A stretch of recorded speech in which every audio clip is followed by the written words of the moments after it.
না কিরকম খতরনাক লোক, তোমাকে আর পার্লামেন্টে আসতে দেবে না। আমি বললাম अगर संसद में बोलने नहीं दीजिएगा तो मोहम्मद सलीम सड़क से बोलेगा, लेकिन जुबान बंद नहीं होगा, हम बोलेंगे। গত 5 বছর ধরে আমরা রাস্তায় লড়াই করেছি। আমরা একটা নতুন প্রজন্মকে তৈরি করেছি যারা প্রতিদিন তাদের অধিকার সচেতন হয়ে পুলিশের লাঠি গুলি মিথ্যা মামলার বিরুদ্ধে লড়াই করেছে। এই বর্ধমানও সাক্ষী আছে, সে লড়াই জারি আছে। এখন কাজ হচ্ছে সেই লড়াইকে, সেই লড়াইয়ের বার্তাকে সড়ক থেকে সংসদে পৌঁছে দেওয়া। আমাদের এখানে প্রার্থী আমরা করেছি, গোটা রাজ্যে করেছি এমন সমস্ত প্রার্থী যারা গিয়ে টাকা খুঁজবে না, যারা মুখ বুজে থাকবে না, যারা অন্ধকারে মুখ বুঝবে না, যারা দাঁড়িয়ে সোচ্চারে আপনার মনের ব্যথা, মনের কথা, আন্দোলনের কথা, সংগ্রামের কথা, হকের কথা, রুটির কথা, রুজির কথা, লড়াইয়ের কথা প্রতিদিন পার্লামেন্টে বলবে, আর সেখান থেকে লড়ে ভিড়ে কেড়ে আপনার হক, আপনার অধিকার নিয়ে আসবে।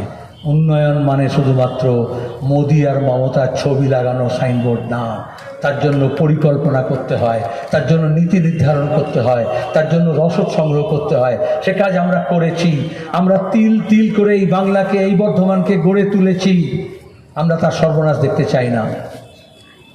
গত 10 বছরে কোনো কেন্দ্রীয় প্রকল্প পশ্চিমবঙ্গে আসেনি। আগামী 20 বছরের জন্য পশ্চিমবঙ্গ থেকে কোনো প্রকল্প পশ্চিমবঙ্গ সরকার পাঠায়নি। যারা দাঁড়িয়ে আজকে বলবে যে অমুক প্রকল্প ওখানে আছে, সেটাকে আদায় করে দাও। এ লড়াই আমাদের লড়তে হবে। হবে লড়াই। আচ্ছা, আমি দীর্ঘদিন প্রচার করে এসেছি, লড়ে এসেছি, এখন জলে ভিজে বক্তৃতা করে এসেছি, আমার আওয়াজ ভিজে হয়ে গেছে, আপনাদের তো নয়। হবে লড়াই, পেছনে যারা আছে হবে লড়াই, একসঙ্গে হবে। চোরটাদের তাড়াবো, কাস্তে হাতুড়ি তারায় ভোট দেওয়াবো।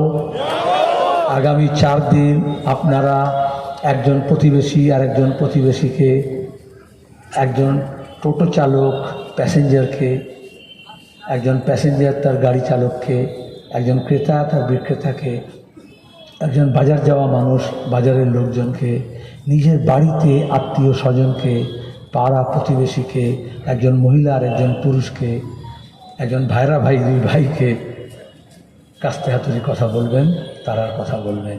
হাতে যদি কাস্তে থাকে, হাতে যদি হাতুড়ি থাকে, তাহলে আমরা কিন্তু ফসলও তুলব আর দেশটাকেও মেরামত করব।